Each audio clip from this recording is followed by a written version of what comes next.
Hi, everyone. I'm Rob Verchick, the 2023-24 Francis B. Cashin Fellow at Harvard Radcliffe Institute. I'm also the Gautier St. Martin Chair in Environmental Law at Loyola University, New Orleans. I write and teach about climate change law and policy. I was in the Obama administration where I served at the EPA, helping federal agencies adjust to climate change. My book I have that's out now is on climate change resilience, and it's called The Octopus in the Parking Garage. It's coming out in paperback soon. I want to welcome everyone to this webinar. It is titled Raising Our Ambitions for a Just Climate Future.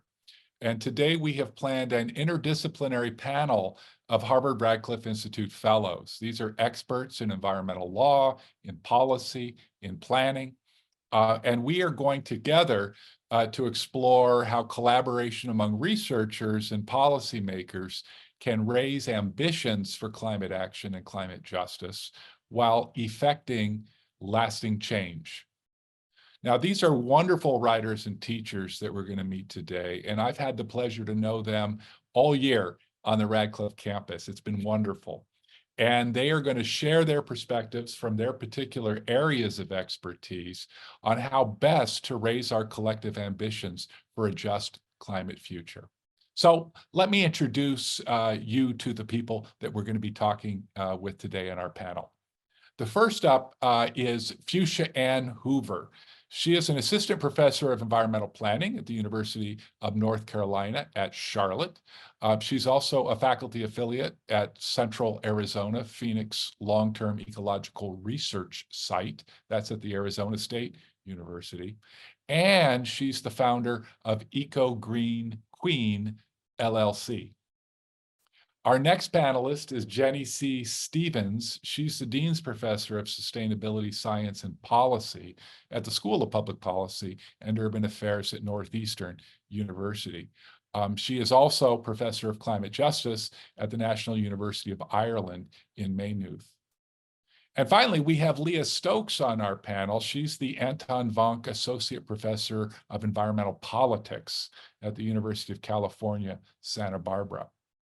So there are links to additional pieces of information about all of these speakers, and you should really check it out. You can find it on our website program page, and we're also going to put a link to that page in the chat for folks who are interested. Now, I'm going to start with an opening question for each speaker, and I'm going to try to pull us all into a conversation. Then in our last segment on the panel, I'm going to take questions from the audience. So audience members, you are welcome to submit questions at any time, and you should do it early. You can do that anytime throughout the program using a question and answer feature that you'll find on the webinar program on the browser. We ask that you keep your questions as concise as you can, and we're going to try, I promise we're going to try to get to as many of them as we can. But before we start, I want to take a moment just to acknowledge the members of the Radcliffe Institute Leadership Society. And I also want to acknowledge all of our annual donors who are watching today. Your generosity keeps Radcliffe programming free and open to the public. And these days, that's really important. And we thank you very much for that. Harvard Radcliffe gratefully acknowledges also the Ethel and David Jackson Fund for the Future Climate. They are supporting the event that you're watching right now. You should also note that this program today is offered as part of Harvard Climate Action Week. That's a series of events that bring climate experts, leaders, stakeholders together to explore solutions to the most complex and challenging dimensions of the climate change crisis. The week, all this week, is hosted by the Climate Action Accelerator, which is a part of the Salata Institute for Climate and Sustainability here at Harvard University. Now, I'd like to pose the first question to my colleague Fuchsia Ann Hoover. Fuchsia, I mentioned that our panel today is concerned both with the ambition behind climate justice and also the ways of affecting lasting concrete change. Now, you have a lot of experience, I know, in civil engineering and deep experience as well in community advocacy of many kinds. I'm wondering if you could help us out by explaining in a very brief way what your idea, when you think of climate justice, what does that mean to you in terms of an ambition? And also, how is real change accomplished in this area in the United States or even elsewhere around the world? Thank you for that question and the introductions, Rob. It's so nice to be here with all of you and viewers online. Thank you all for joining us today. So yeah, I think to start with the question, for anyone that's been able to attend any of the sessions on Monday or Tuesday, one of the kind of reoccurring questions that came up is, what does a just future look like? And there's been, different exercises of kind of closing our eyes and actually trying to imagine and think about that. And so for me, when I think about what climate justice means, what it looks like, what a just future would look like, there's a lot of things that I envision as part of that, right? So a just future that includes climate justice, includes racial and social justice.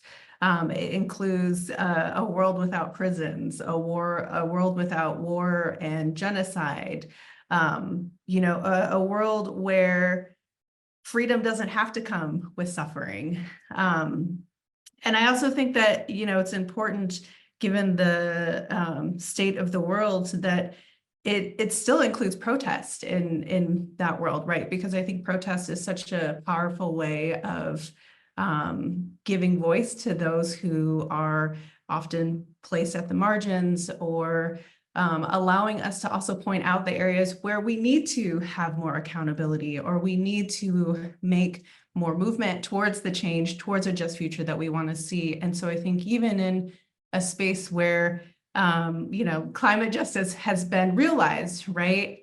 We all have families, we all have friends, no matter how much you love someone, right? There's still conflict. And so I think, for me, protest is a way of giving light to the areas of friction where we need more work, or we need more accountability and growth. And so these are kind of all of the areas where I see climate justice bringing all of these things together, and that includes things like land back and Indigenous sovereignty, as well, which I think some of our panelists in the TEAC session yesterday touched on so beautifully.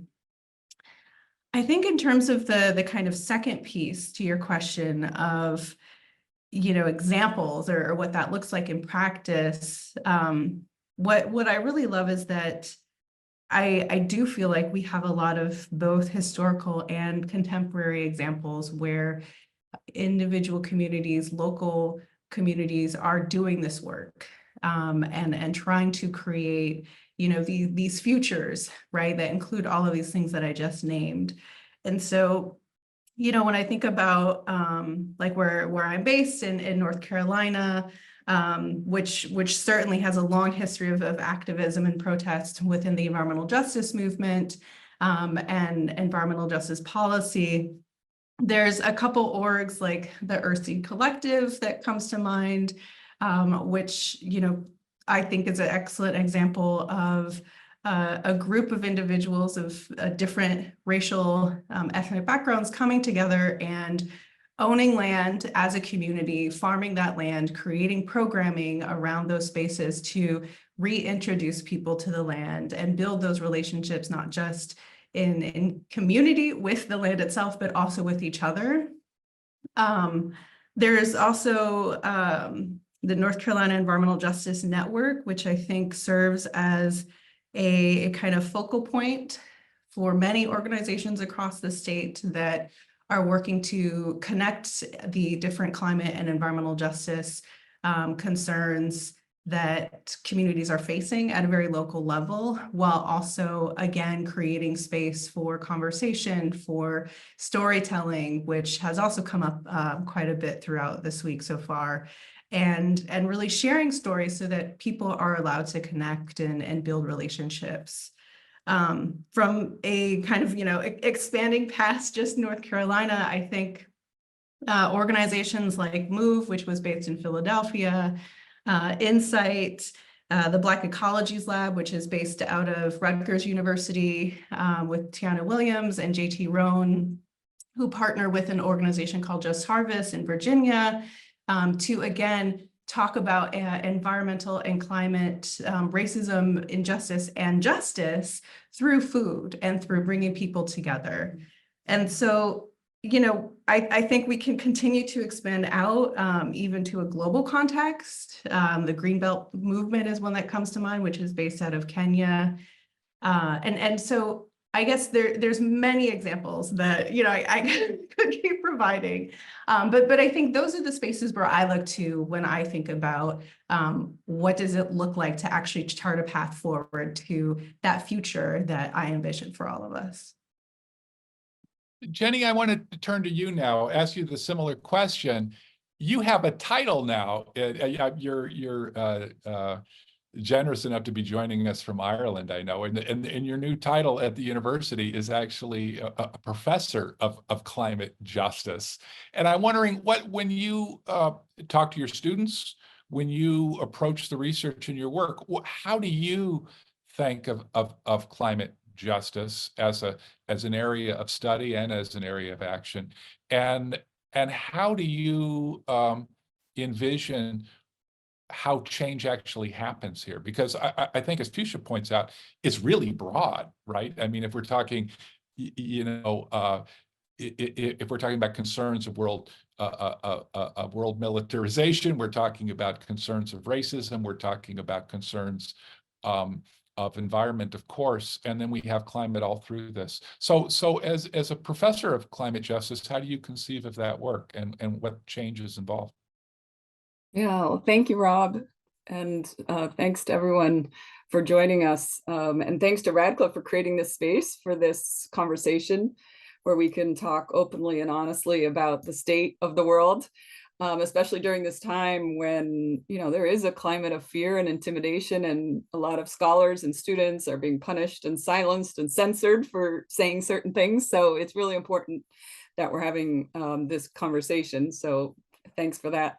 So from my perspective, what climate justice is recognizing that climate change is a symptom of a larger societal problem that we have of extractive, exploitative economic systems that dehumanize some people and give privilege and concentration of wealth and power to others. And so what climate justice brings is this transformative lens, really encouraging us to think deeper about systemic and structural change.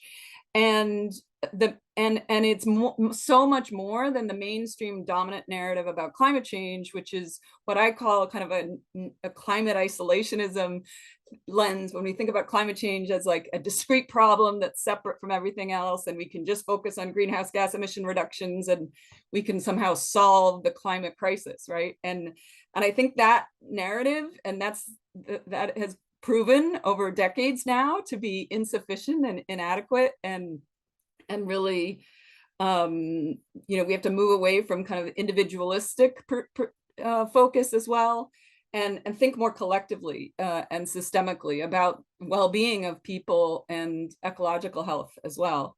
So I've been in academic positions in the universities for my whole career, so more than 30 years, and really focusing on climate and energy issues during that time. And my Radcliffe project was writing a book about climate justice and universities and what is the role of universities. And quick synopsis is that I think higher education is underleveraged resource for society as we transform society toward a more climate just future. But so to your question though, about like specific tangible aspects or things that that are essential for raising our ambition for a just climate future, I just want to mention 3 specific things that I think we all need to, and it's an invitation and a opening for us all to really think about when we think about climate action. The first is fossil fuel phase out. We have to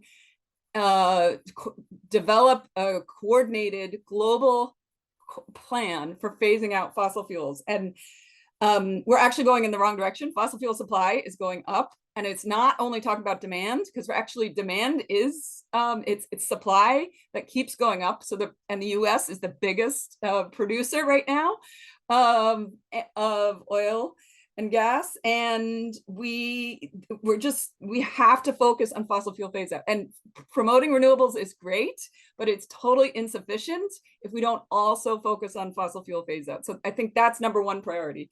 The other is military emissions and fossil fuel use and carbon emissions and pollution from militarization has to be included in our climate policy. Right now, the military has an exemption. It's not part of any of our climate policy. It's not part of the Paris Agreement. It's not part of the individual national goals, which makes no sense, and it's completely,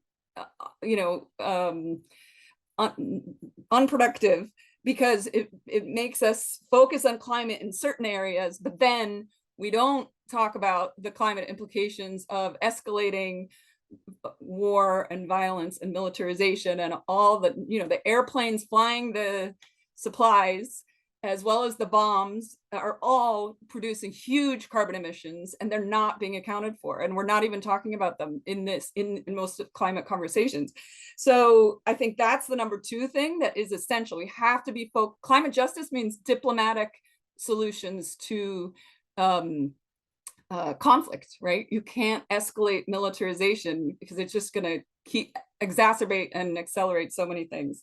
And then I think for me, the third thing that's really important that I think we all should be thinking about is how to disrupt and reimagine and restructure our economy so that we aren't continuing to concentrate wealth and power. And we're going again in the wrong direction in terms of equity and justice, because the inequities are getting worse, and the extractive and exploitative concentration of wealth and power is just dehumanizing people, and we're losing so much ecologically and humanity.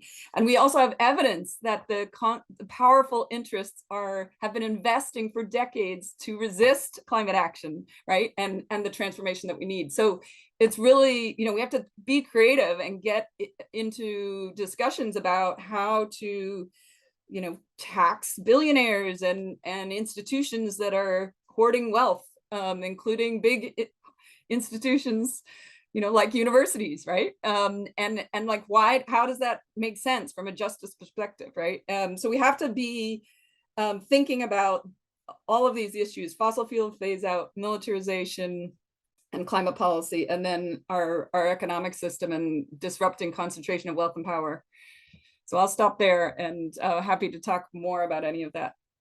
Well, that's really interesting. And one thing that I see both you, Jenny, and Fuchsia talking about is if we have this phrase climate justice, one way of looking at it would be to say, oh, let's look at climate action and concentrate on the justice component of climate action. But you two aren't saying that. You're saying, let's focus on justice, and then climate justice might be looking at the climate aspect of a greater movement toward justice, which might include, as you say, military conflict and concentrations of power and wealth and all the rest.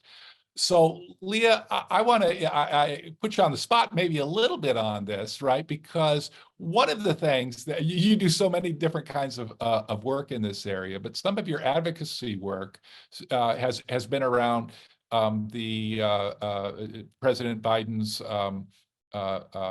Inflation Reduction Act and getting that passed. And now I know you're working on helping folks implement that. I mention this because in the world of politics in the United States, I think it's really hard for any political leader to be sort of in favor of everything. I mean, if a politician comes out and says, okay, I have a plan to demilitarize and to deconcentrate power and to equalize wealth and climate and so on, it's sometimes just as a matter of political campaigning, it might be hard to sharpen or focus the idea at all. And so I guess what I'm wondering is, do you think that something like the Inflation Reduction Act really is focused? And if it is it over siloed in the way that Fuchsia and Jennifer suggest, that you know, the minute you start to focus on something, you lose sight of all the other things that are related to it? How do you address that tension? Yeah. So, well, I just want to add to the remarks that have already been said. Thanks so much for having us. And thanks to Radcliffe. We all got to spend a year together, which was lots of fun. So it's nice to have this almost reunion together, and to be joined by so many people. So I think that what Jenny was just talking about with wealth concentration is very true. When we think about who has captured the Republican Party and turned them so against climate action, for example, let alone racial justice or environmental justice, that has so much to do with the fossil fuel industry. And if you think about what a fossil fuel is, it is a resource often buried underground, right? Like gas or oil or coal that is being extracted, and certain people get to say that they own that is their value, that is their wealth. And as we know, as Fuchsia was talking about, that also involves, you know, removing other people from lands, namely indigenous people, in order to say that I own that fossil fuel asset. And especially in the post-Citizens United era, you know, the amount of unlimited money that these corporations have been giving, fossil fuel corporations, to especially the Republican Party, has really polarized the Republican Party against doing anything on this issue. And Sheldon Whitehouse, Senator Whitehouse, talks about this a lot. It is one of his favorite things to talk about, and I appreciate that he does that. And I think it means that, you know, when you look at what a Republican agenda would be in 2025, when you look at Project 2025, for example, which is the plan if, for example, Donald Trump wins a second term, one of the top things that they want to do is dismantle the National Oceanic and Atmospheric Administration, the Environmental Protection Agency. You know, these things that are, of course, imperfect, but are the footholds that we have to even understand the inequities in this country, to understand the amount of pollution that we already have, right? And so I think that Jenny is right, that concentration of wealth and power is a big part of how we have gotten into this mess. And you can even see this, for example, in the congestion pricing decision that just came out from New York with Governor Hochul, which is a terrible decision. And I hope that Brad Lander, the controller, and Michael Gerard, the lawyer from Columbia University, along with lots of frontline activists, are going to sue her, because how exactly does an executive get to say that, you know, millions of people having access to the streets in a safe way and getting to breathe cleaner air, especially communities of color who are, you know, most impacted by things like trucking pollution in cities? How do they get to say that's just canceled? So, you know, who gets to, you know, and that's in some ways like a wealth tax, if we really think about it, right? Driving a car into Manhattan.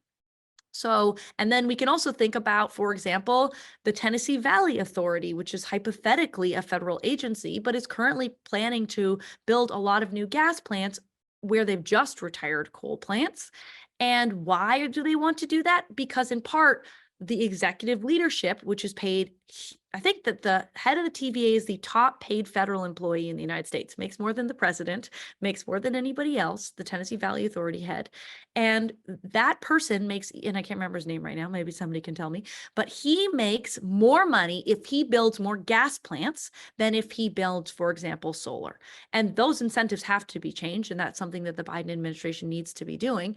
But, you know, this is what I'm saying. There are people who benefit off of the status quo, and critically, they benefit at the expense of other people, whether that's direct air pollution, whether that's climate change. So I think that what Fuchsia and Jenny were saying is very true.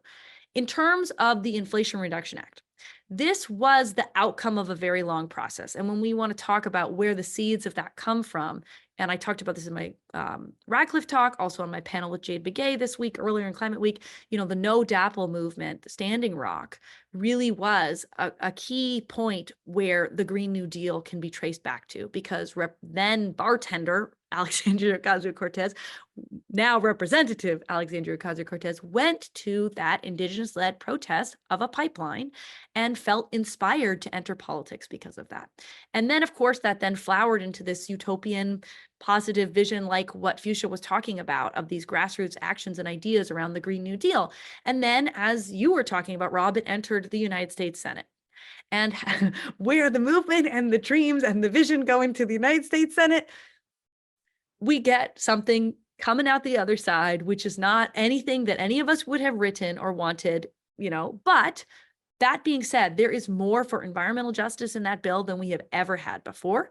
And that is starting to transform communities, and communities like Fuchsia was talking about are through, for example, the EPA community change grants, are starting to design projects that will bring electrification technologies, clean energy into communities that are community-led, meaning that community benefit organizations are the ones deciding where that goes.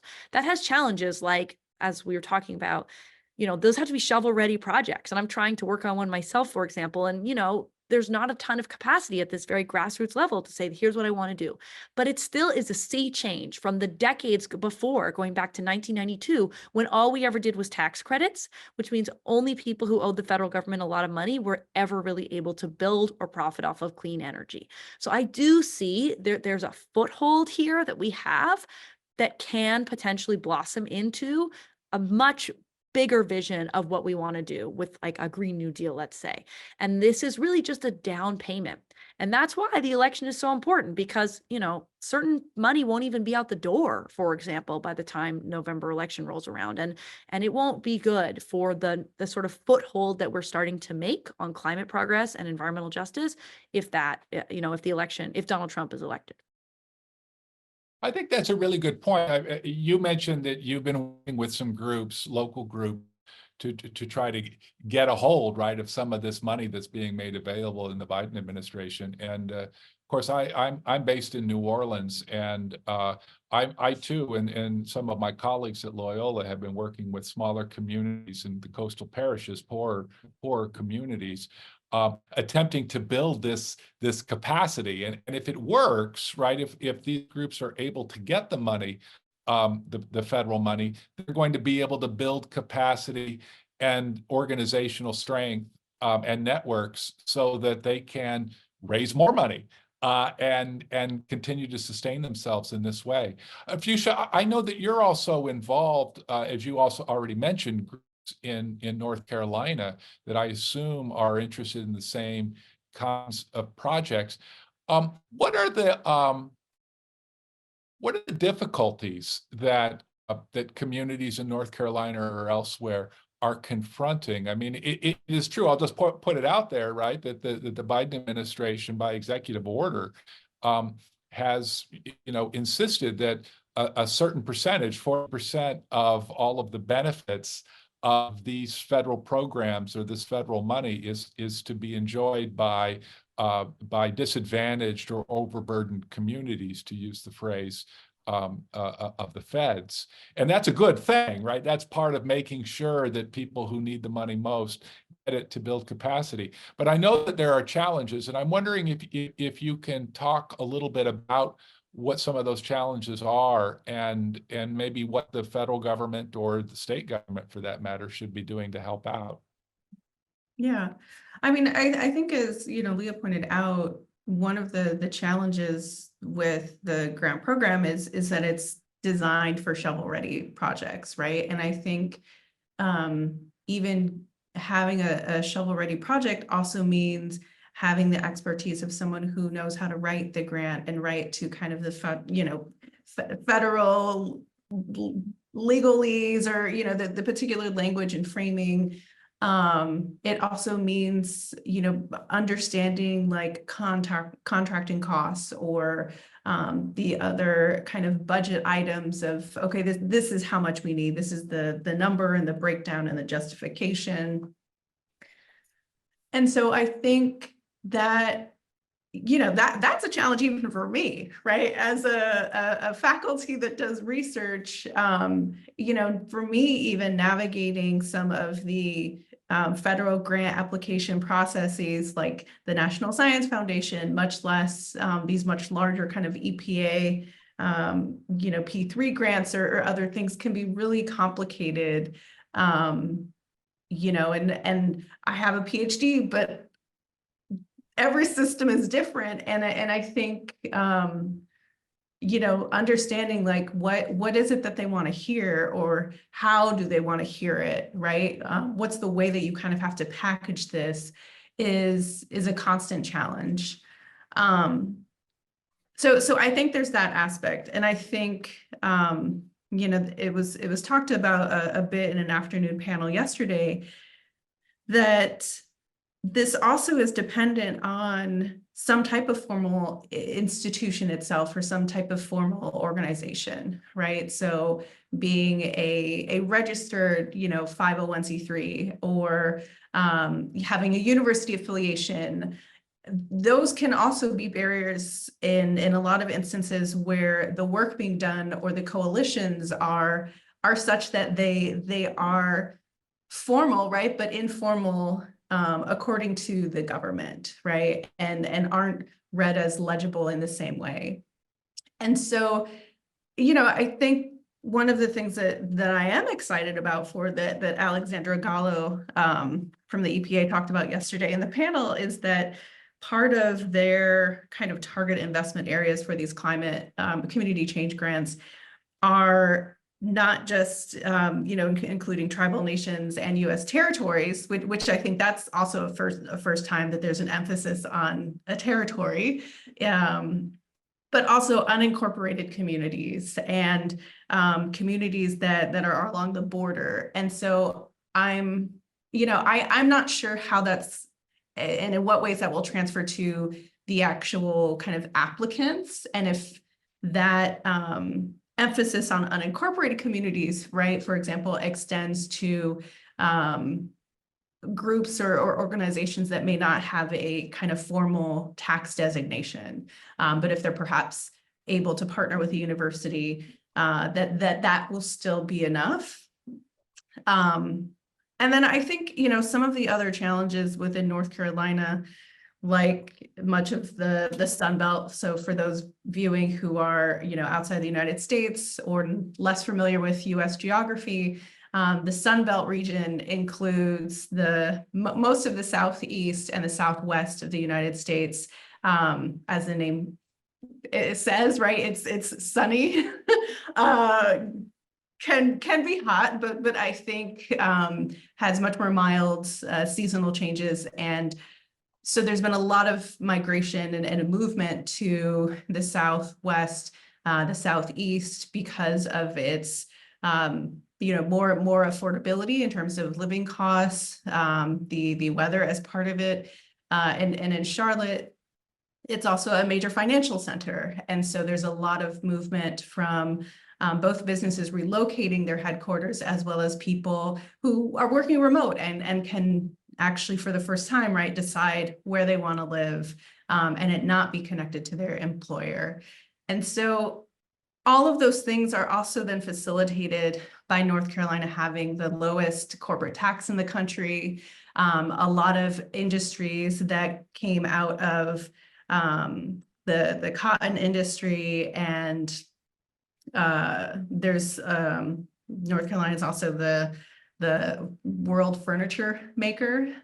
So in terms of the exportation of wood and logging based products, that's coming out of North Carolina as well.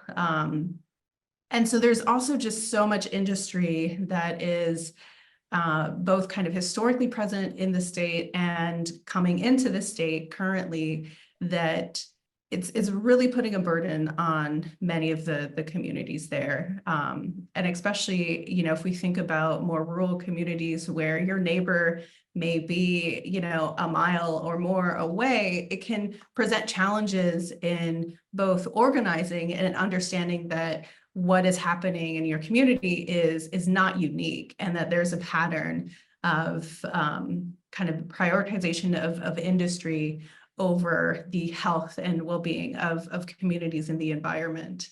And so, I think in terms of what I would want to see. You know, I think certainly more stringent protections would be helpful as a starting place.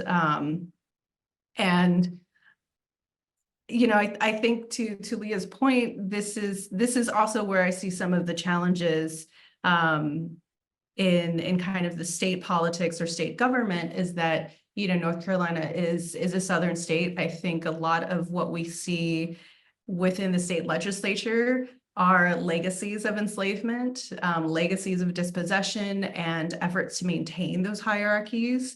And so that extends to, you know, the conversation on mitigation or adaptation, right? Municipalities do not have as much power to decide where things are built or to override things like HOA policies because of those state level Homeowners associations you're talking yeah, about. thank you. Yes, the homeowners association, right? So these kind of neighborhood formalized communities that can set different rules about, you know, everything from kind of the height of your grass to how many buildings you can have on your plot, to whether you can rent, you know, and of course it came out of who you could rent to, right? And having things like code restrictions and leasing or selling restrictions to prevent Black community members or other non-white individuals from moving into those spaces. And so I think that, you know, this is one reason why I focus so much on racial histories and racial justice as the conduit to climate justice and environmental work, is that so much of this is based on a desire to determine where people are allowed to go, how people are allowed to use space, right? We can think about green space more broadly, and the way that people of color are often more heavily policed or surveilled in those spaces. And so it, you know, it extends across kind of all of these things, and then including, right, how we value the different natural resources that are interacting in those spaces and with those individuals. So I think there's a lot of challenges, but certainly I appreciate the kind of care and intentionality that the EPA seems to have taken with these community change grants, and that they are going to be building these, you know, centers for helping to facilitate the application process itself. These hubs. The Tic Tacs. I can't remember. Well, you know, I want to say, Fuchsia, I'm really glad that you brought up this issue about municipal and state government as a key. I mean, some of the research that I've been involved in recently, for instance, one survey I was helping to work on, talking about there are many counties in the United States, many of them in Illinois and California, of all places, counties where local ordinances have recently been passed to keep solar farms and wind farms from expanding as much as they otherwise could. And this is happening in counties that actually need investment for jobs and for green energy and these other sorts of things. And you mentioned the Sun Belt. I grew up in Southern Nevada. And I can tell you, you know, states like Nevada, Arizona, New Mexico, none of those states guarantees shade, water, or rest for outdoor workers, which is amazing. In Texas and in Florida, it's now illegal for municipalities to guarantee those things, exactly because it's seen as inconsistent with being open to business, and so that's just a quick example, right, of exactly what you're seeing. I want to bring you, Jenny, in because you mentioned that you were doing research, or you're writing a book here on the role of universities, and so I'm thinking, you know, just as another quick example in my world, at Loyola University, New Orleans, where we're doing legal work on environment, and one of the things we're finding that communities want to know about is just how to create a 501c3 nonprofit so they can apply for grants. Now, you might not think about that as environmental law, but there it is, right? That's what people need from a university, that kind of help. And I'm wondering, Jenny, what role do you think, large or small, that universities, with their faculty, their staff, their students, what role should they be playing in helping communities meet the ambitions that they have on climate justice? Yeah, thanks. I think universities have a lot of power. I think in some ways more power than we think. And I think that's why, authoritarian regimes often try to control what's talked about and studied and focused on in universities. Because universities are a place where we can have longer term thinking, we can open the conversation beyond the confines of the political space that we're in at the moment, and universities really have a lot of power in terms of legitimizing or delegitimizing certain ideas or approaches, and we see that with the climate crisis and with climate justice. I'm part of a group, a collaboration, and we're about to publish a paper on the influence of the fossil fuel industry in academia. And it has, fossil fuel industry has very strategically invested for decades in research, but also matching people from corporate boards to also be on university boards and have influence on what's going on in our universities. And that has really led to certain kind of thinking about climate change in our universities. Not a whole lot of talk about fossil fuel phase out, which is what I mentioned as the #1 thing that we probably should be talking about, that I would argue we should be talking about, and a lot of focus on technologies and like technical fixes that, we don't actually need to change anything socially or economically. We can just find some technological fix like solar geoengineering or carbon capture, or even some of the economic carbon trading and things that have come up and been legitimized in our universities, but have seemed to be, non-transformative, really not real, and in some ways actually reinforcing a lack of urgency, a lack of this more transformative systemic structural change. So I think there's so much that we need to focus on in higher education, and really reorient higher education toward the public good, not toward private external interests or corporate interests, or and in terms of communities, I think there's so much that as we get into more and more of a climate disruptive future, as you mentioned, communities, and as Fuchsia mentioned, we are collectively so unprepared that we need resources, and I write about this imagination of higher education as like a distributed network of connections with communities, and not all concentrated, not ivory tower separated universities, but if we think about universities more like public libraries, right? Like where people can go and get help and strategize, and bring their own knowledge and their own experience, and have a place to figure things out together, right? And obviously there's some of that, right, happening in our community engaged approaches to research and learning. But I think there's a lot more that we could be doing in leveraging higher education for change. That's great. Well, I want to open it up now to our to those of us in the audience, or to those of you in the audience online. I think we've done a really great job. I want to thank you all sort of putting a lot of information on the table. I'm getting some questions coming in, and you should keep them on going. You can use that function in the question and answer at the bottom of the Zoom screen.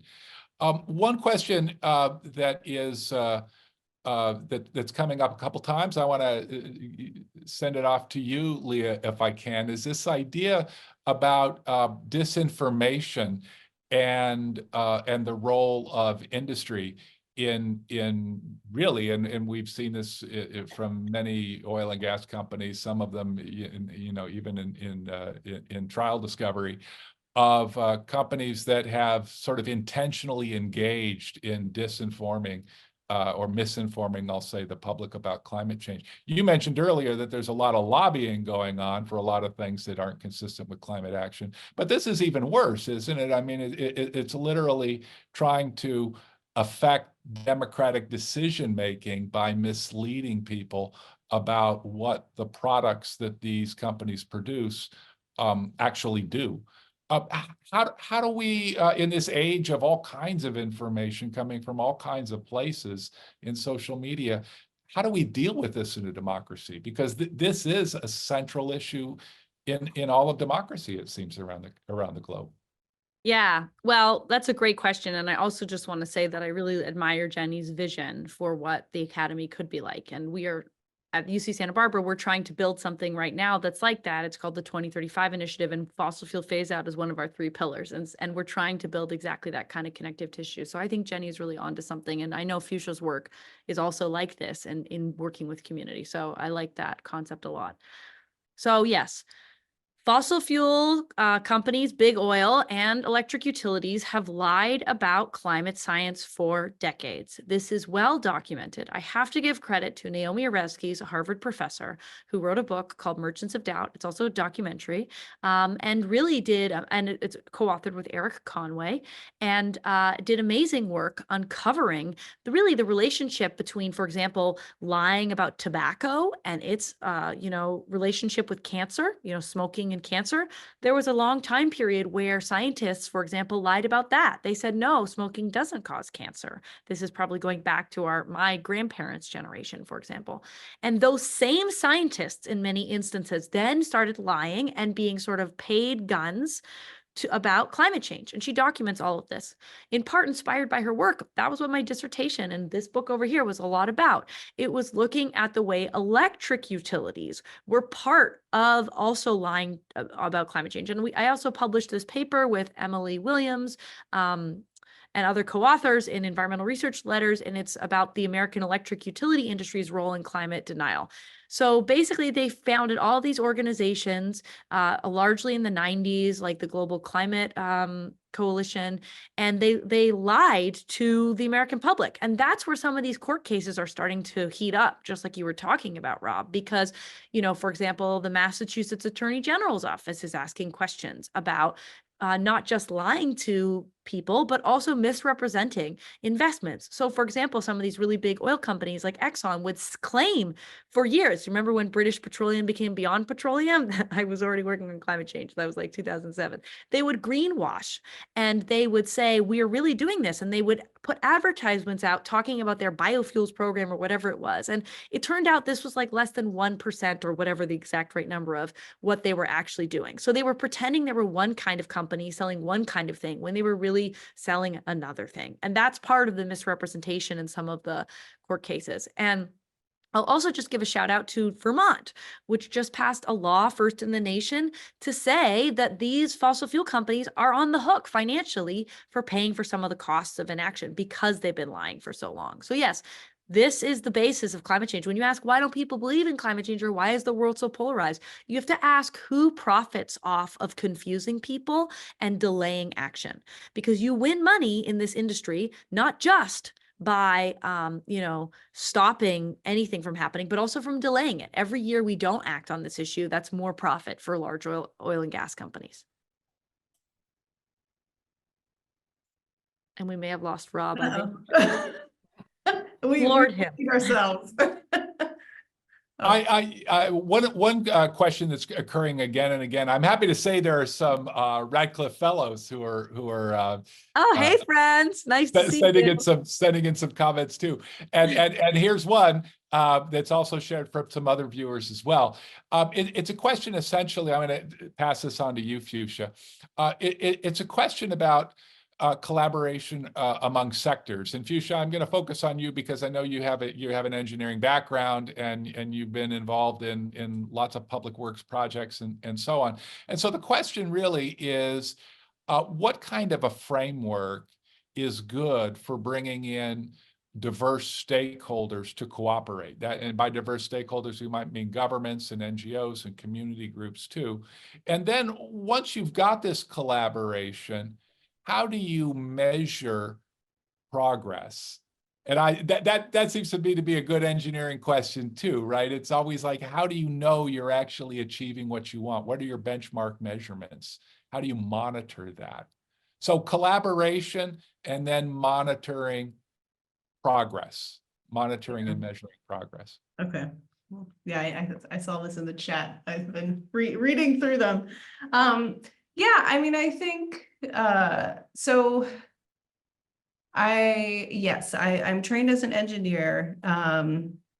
I am also trained in ethnographic methods, and I think I see my training now, right, as being interdisciplinary and being able to see connections and build kind of pathways from A to B.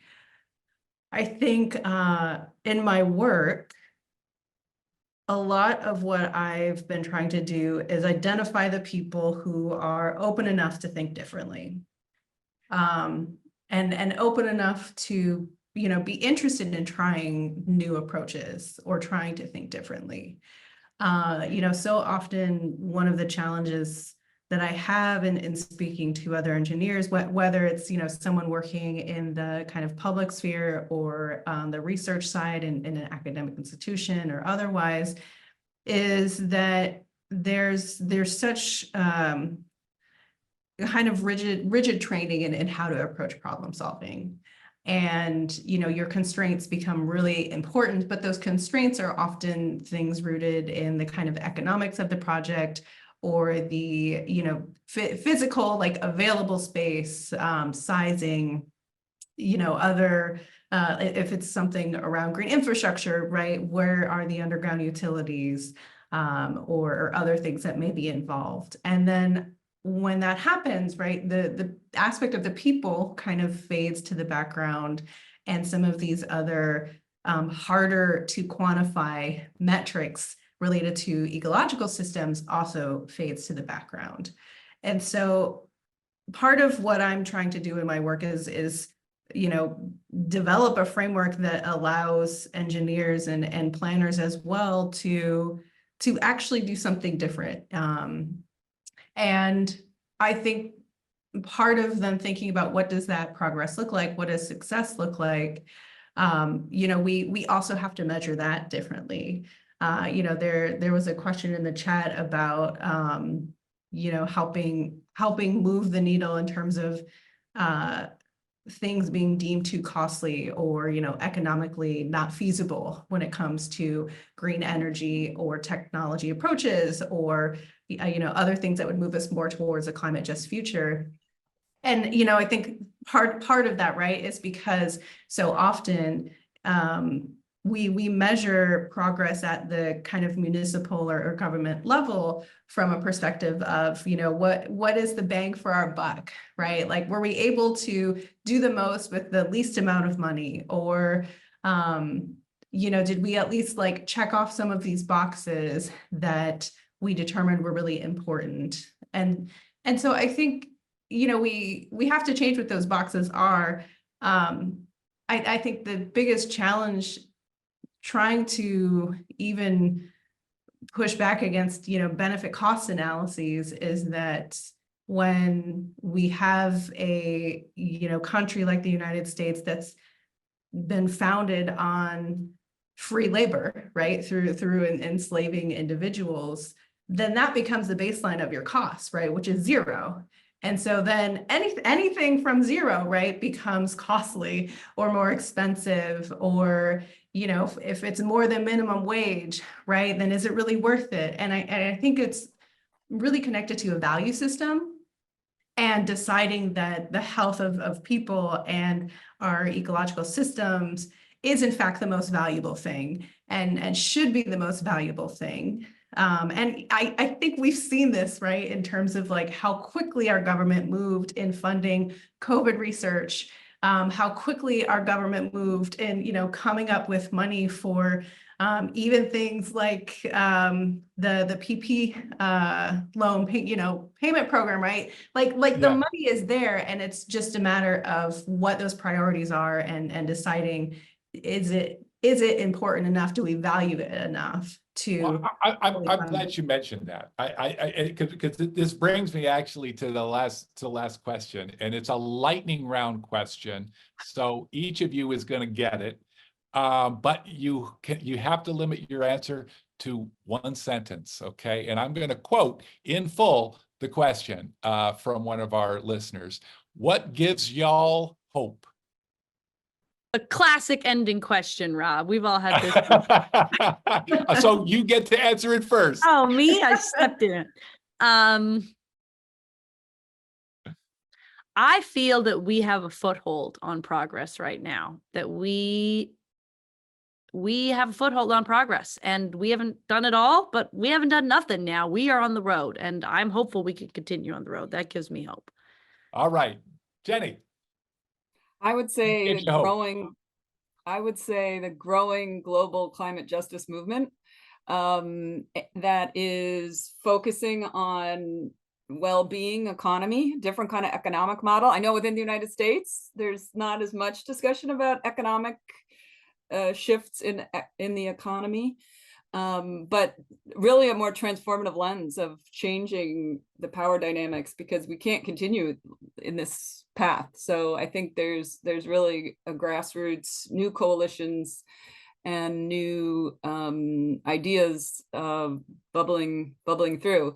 And I'll just very quick quote that I wanted to mention is what in the protest world, sometimes people, what do we want?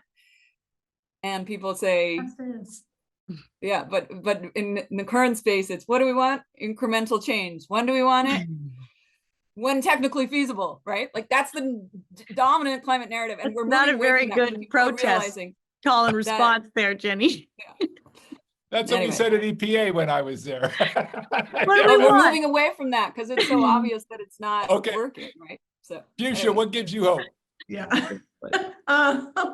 I think what gives me hope, particularly in my line of research, is the work that Black women and femmes are doing, and I think expanding that to other people of color, other folks, like yourselves, right? Like we're all invested in trying to do what we can in our capacity and our expertise to move these conversations forward, move policies forward, and support communities in doing so. And so, yeah, my hope is in the people.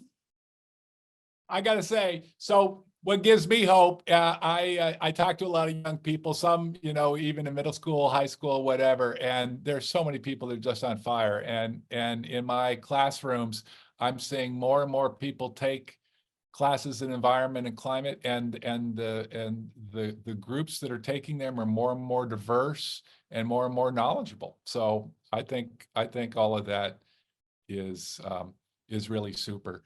So I just want to thank all of you. Those of you who are listening, those of you who are on the panel, this is concluding our program. I want to thank Fuchsia. I want to thank Jenny and Leah for a terrific conversation. I want to thank you and the audience for your excellent questions, because there were really some great questions that fostered some good discussion. I want to note that both Fuchsia and Jenny are inaugural Radcliffe Salata Climate Justice Fellows as well. So that's a dual role they have as fellows, both with the Salata Institute and Radcliffe, both here at Harvard. And we're grateful to the Salata Institute for this partnership, as well as for their support for this program today. So this program has been recorded, and it'll be posted on the Radcliffe website. That's radcliffe.harvard.edu. You can find it in about a week's time. And for information about future Radcliffe programs, and to see the videos of past events, including past presentations that all the panelists have made previously as Radcliffe Fellows. You can check all of that out and see it recorded if you visit radcliffe.harvard.edu.